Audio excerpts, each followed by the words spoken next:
बीते साल के आखिर से लेकर इस साल भी दुनिया के कई हिस्सों में ज्वालामुखी फटने की घटना हुई है। पूर्वी इंडोनेशिया में तो माउंट इली लोवोटोलोक नाम के ज्वालामुखी के फटने पर आसमान में किलोमीटर तक राख और धुआं भर गया था। हजारों लोगों को बचाने के लिए रातों रात पलायन करना पड़ा। वैसे ज्वालामुखी का लावा इतना गर्म होता है कि उसमें सामने से ठीक पहले किसी की मौत हो सकती है, लेकिन अमेरिका में एक शख्स ज्वालामुखी में गिरकर भी बच गया। कितना होता है तापमान? ज्वालामुखी के खौलते हुए लावे का तापमान लगभग 1000 डिग्री सेल्सियस होता है। ये तापमान इतना है कि गिरते ही, या यूं कह सकते हैं कि सतह पर गिरने से थोड़ा सा पहले ही किसी की मौत हो सकती है। यहाँ तक कि इनके किनारे का तापमान तक 500 डिग्री सेल्सियस के आसपास होता है, जो किसी को गंभीर रूप से जला सकता है, यानी कि बचना असंभव है। लेकिन इस बात को एक अमेरिकी फौजी ने गलत साबित कर दिया। विस्फोट को पास से देखने एक शख्स पहुंचा। ये बात है साल 2019 की।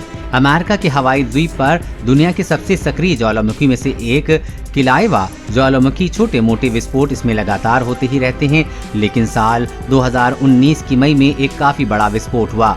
लावा की बौछार आसमान से 150 फीट की ऊंचाई तक जा रही थी। अमेरिकी भूगर्भ सर्वेक्षण विभाग ने इसकी तीव्रता रिएक्टर पैमाने पर अधिकतम 5 मापी थी। तब भी ये इतना शक्तिशाली था कि लावा गिरने से दूर दूर तक की सड़कों पर दरारें आ गईं। इस भयानक खतरनाक ज्वालामुखी को पास से देखने के लिए वहां पर तैनात एक अमेरिकी फौजी पहुंचा। हादसे के चलते गिरा अंदर। लगभग 32 साल का ये फौजी हवाई वोल्केनो नेशनल पार्क से ज्वालामुखी के पास पहुंचकर एक रेलिंग पर चढ़ा, लेकिन झांकने की कोशिश कर रहा था कि इसी दौरान उसका पैर फिसला और वो दुनिया के सबसे सक्रिय ज्वालामुखी में 70 फीट अंदर पहुंच गया। खौलते हुए लावे के पास पहुंचकर भी वो जिंदा रहा, हालांकि गंभीर रूप से जल गया। बीबीसी की एक रिपोर्ट के मुताबिक फौजी को बचाने के लिए डिपार्टमेंट ऑफ हेल्थ के हेलीकॉप्टर की मदद ली गई। वहां रस्सियों और सीढ़ियों के सहारे से उसे निकालकर पास के मेडिकल सेंटर में एयरलिफ्ट किया गया। लगातार दी जाती है चेतावनी। यूएस जियोलॉजिकल सर्वे में किलाएवा ज्वालामुखी को दुनिया में सबसे सक्रिय और खतरनाक ज्वालामुखी में से एक माना जाता है। साल 2018 में भी ये फटा था, जिस दौरान 22 स्क्वायर किलोमीटर में फैले सारे घर तबाह हो गए थे। साल 1983 में ज्वालामुखी लगातार रुक रुक कर फट रहा है और चेतावनी के बाद भी हर बार कई जानें चली जाती हैं। जहरीली गैसों के कारण जानें जाती हैं। इसकी एक वजह यह भी है कि ज्वालामुखी के फटने पर लावे के साथ साथ कई तरह की जहरीली गैसें भी भारी मात्रा में निकलती हैं, जैसे सल्फर डाइऑक्साइड और कार्बन मोनोऑक्साइड। इन गैसों के संपर्क में आने और तुरंत इससे दूर न जाने पर काफी मौतें हो जाती हैं। दूसरी वजह है इसका खौलता हुआ लावा। लगातार फटने के कारण ये लगभग 4 लाख वर्ग किलोमीटर तक फैल चुका है। ड्रोन से भी आसपास के जंगलों में फैला हुआ लावा दिखता है। ज्वालामुखी में की खुदकुशी।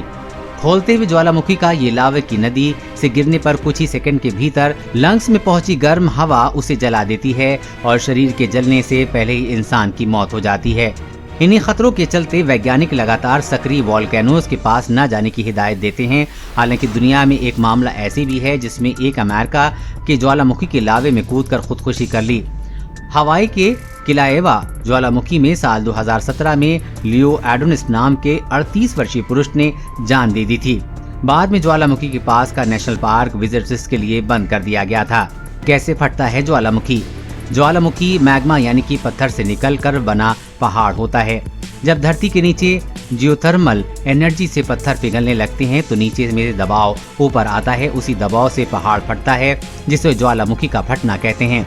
इस घटना के होने पर पहाड़ में मुंह से भारी मात्रा में पिघलते हुए पत्थर, धूल और धुआं बाहर आता है, जो जानलेवा होता है। यही वजह है कि ज्वालामुखी को सोता हुआ दानव भी कहते हैं। फिलहाल दुनिया में 500 से ज्यादा सक्रिय ज्वालामुखी हैं, जो देर सवेर फटते रहते हैं। कई सालों से धूल और गर्म धुआं निकल रहा है, लेकिन विस्फोट अब तक नहीं हुआ है। वैज्ञानिक इस बारे में अलर्ट जारी करते रहते हैं, लेकिन बहुतों बार ज्वालामुखी का फटना एकदम अचानक होता है। देश और दुनिया की हर अपडेट पाने के लिए चैनल को सब्सक्राइब करें।